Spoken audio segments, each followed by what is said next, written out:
হাসান আব্দুল্লাহর ভাষায় বলতে হয় যে গান পার হয়ে গেলে মাঝি কাবদুল্লাহ ভাই, এখন আর চিনো না তোমরা মাঝিদেরকে। আমি তো আমার এক বক্তব্যে বলেছি, বিএনপি যে হীনমন্যতার শিকার, আসলে বিএনপি 24-এর গণ অভ্যুত্থানের মানে আয়নায় নিজেদের ব্যর্থতা ছাড়া আর কিছুই দেখতে পায় না।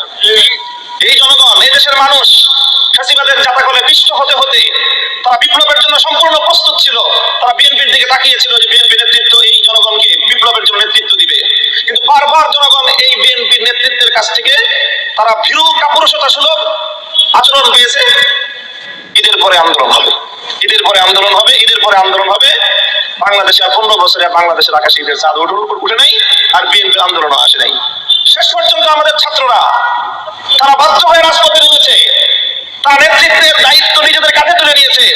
বাংলাদেশের মানুষ তখন নতুন আস্থায় আবার রাজপথে নেমেছে, তখনই সেই বাংলাদেশের বিপ্লবের মহাকাব্য তৈরি হয়েছে। স্যার, একটারে গুলি করলে একটাই যায়, বাকিটি যায় না।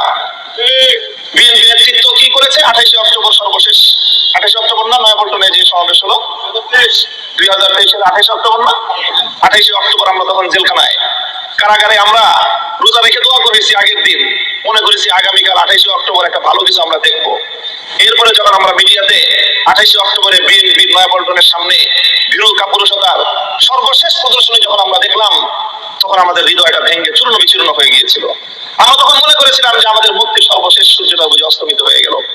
এরপরে যখন আবার আমাদের ছাত্ররা, আমাদের এই সোনার সন্তানরা যখন আবার তারা নেতৃত্বের ঝান্ডা তুলে নিল, নতুন করে আবার আমরা প্রেরণা পেলাম, স্বপ্ন দেখলাম।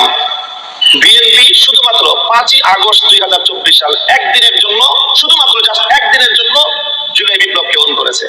সেদিনের বক্তব্য শুনেন রুহুল কবির রিজভী সাহেবের, সেদিনের বক্তব্য শুনেন বিএনপির অন্যান্য নেতাদের।